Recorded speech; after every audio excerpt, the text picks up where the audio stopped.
Okay, push down.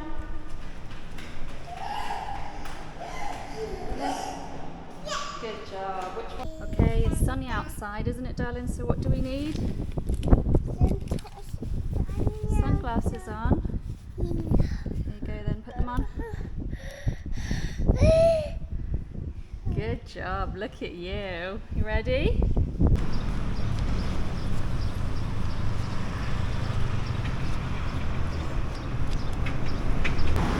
I don't even know if you can hear me because circumvit is always so loud.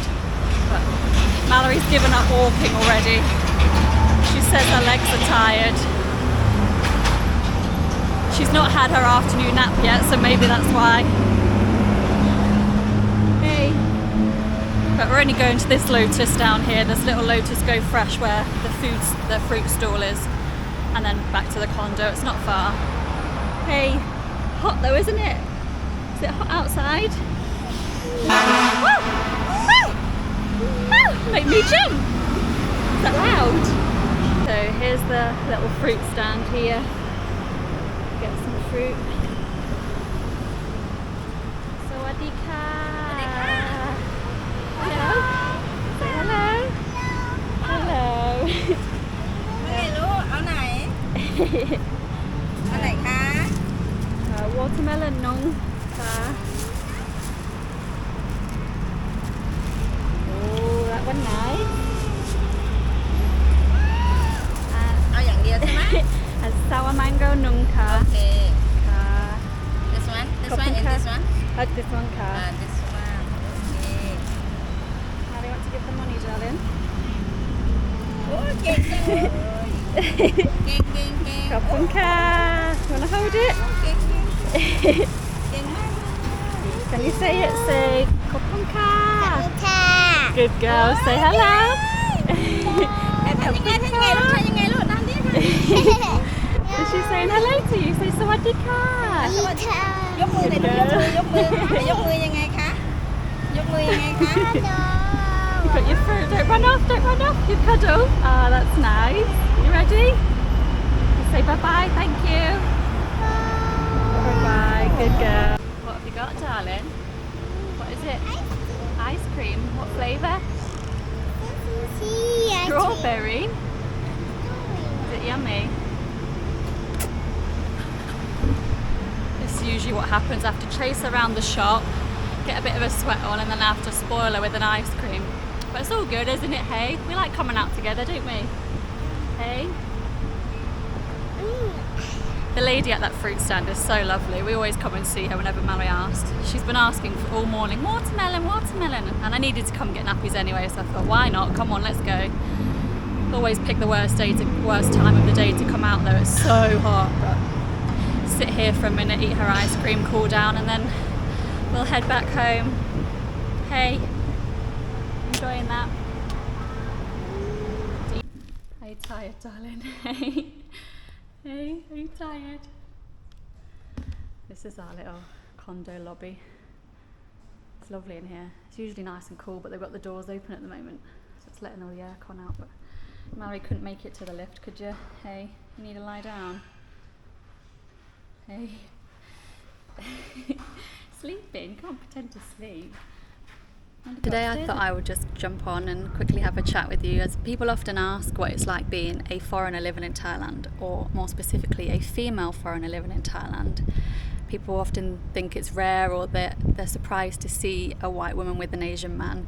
Even the Thais are surprised by us when we're out and about, but believe me, there's a few more of us than you might think. I guess that's just because the stereotype of it being the other way around is such a big one, but there's a few of us out here. I guess the biggest thing is probably the language. I'm lucky in the sense that Nat's just as English as I am, really, even though he's Thai. But I've never had that language barrier, so with him as such. So he does all the speaking and stuff when we're out and about, but then back home I don't have to worry about being able to learn the language just to communicate with him, as he speaks obviously really good English. But the language is obviously a big part of living here, and I want to learn it, and I'm trying to learn it, and I'll get better as I go along, but I just need to put in the time and the effort. I guess the more you put it into practice, the easier it will be to pick it up. I just need to stop making excuses and start doing it. But That's the biggest thing. Living on the farm was quite isolating in that sense, as there was very, very little English. I think the only sort of English interaction I had was the pharmacies, both times we went for the kids. As the pharmacist there, she spoke perfect English, and I think it helped that being in the pharmacy industry was my job back home, back in the UK. So I knew what to ask for and I knew what I needed and how to communicate that with her. I think that helped, but yeah, it's very, very little English speaking, and I think if I want to go back to that rural life, if that's our plans in the future, that the language I really need to get down to a T, because there is no other way to communicate. They don't speak much English out there, nor should you expect them to. You're in their country, pick up the language. That's my top priority. And yeah, it's a big one. On the flip side of that though, there are expats that have been here 10, 20, 30, 40 years, all their life, and still either only know basic Thai or they've just not bothered to learn, and that's their decision, and if they can get by with just that, then that's fine. But I just feel like, especially with my children going to go to school eventually and being integrated into society out here as Thai citizens, that I should do my job and learn the language also. I don't want to have that language barrier with my children, let alone with members of the public. And it's the life I chose. I love Thailand, I love the culture, I love the language. I just need to learn it and understand it, but I'll get there, I will get there. But yeah, it's obviously a big one, and it's up to you. You need to put in the effort if that's the route you want to go down. So, and then alongside language is obviously communication and making friends. You don't want, well, I guess you can be a loner out here if that's what you want to do. Some people come out here just to escape all the nonsense back home, and they don't need friends, they don't want friends, they're happy in their family bubble, and that's fine. To be fair, I'm more than happy to be like that, but I just think in future when the kids have flown the nest, or even if like when they go to school and things, or they've got hobbies, if Nat's doing his own thing, what am I left to do? Do you know what I mean? Like, do I want to just be stuck in doing housework, or do I want my own social life? And of course I want my own social life. I've obviously you've seen me hang out with Diggy. I've been speaking to a few other people online. There's a woman back in the UK that's with a Thai man, and she's planning on moving out here as well, so I'll stay in contact with her. There's another girl called Emily. She's just started a YouTube channel. She's absolutely smashing it. She literally lives down there 5 minutes away. Keen to meet her. She's been here 10 years and she speaks the language really well. She's got a Thai husband. And yeah, so there's people about that you can make friends with, and that's how I'll integrate myself. Just put myself out there, meet these people. We share lots in common, especially being the AMWF couple, I suppose, if you want to call it that. That's a category on its own, isn't it? So making friends is a big one, and obviously you want to make friends with the Thai locals as well. I want to put myself out there and find maybe a Thai friend or a couple of Thai friends that we can communicate in both languages. I think that's important, so it's not all one-sided. But yeah, I've only been here, 9 months maybe now, so I need to stop stressing. It'll come, it'll happen.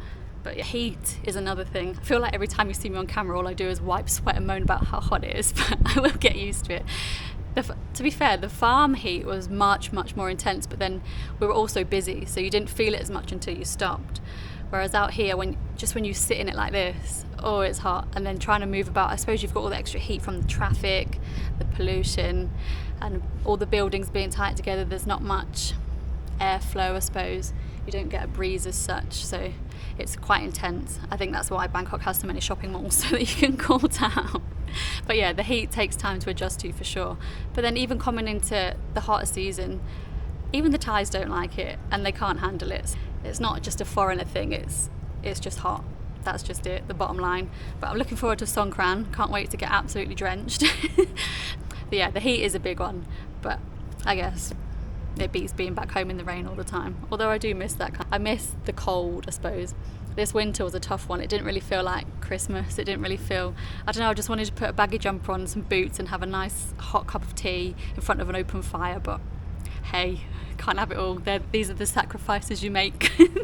But yeah, I'd pick this climate over England any day. Being a foreigner can have its downsides, I suppose. You usually you're more subjected to scams and inflated prices and things. Luckily, when we go out as a family, when I have obviously Nat with me because he's Thai and he speaks Thai, we never really get that. But when I went out with Diggy the first time, when I bought mango sticky rice, she definitely charged me a foreigner price for that, because it looked like, I don't know, a 40 baht portion. Like it was small, and she charged me, I can't remember, I think it was 100 baht, quite expensive, and it was in a really local area of Samrong. And I just think, are you doing that because of who I am, or because I've got a camera in my hand, or do you know? I don't know, but most of the time I'm not treated any different. If anything, they're all around me, especially because I've got the kids with me, they're all around me talking, want to know how we met. They say Nat must be rich, they've not seen it before, the other way around, and they love mixed kids out here as well. It's really sweet. Or kids in general, should I say. But yeah, so I wouldn't say, I suppose that's the downside for some people, especially tourists, but I think when you live here, or you tell them that you live here, the attitude sort of changes. I don't have anything negative to say about living here as such. I don't get treated any differently. There's just so much more freedom out here. I feel like as soon as you step off the plane, a weight just gets lifted off you and you're a whole new person. You just feel free, and being able to spend even more time as a family is ultimately why we moved, and I think it's the best decision I ever made so far. Things can change, but we've not been here that long, but so far I don't see us ever going back to the UK.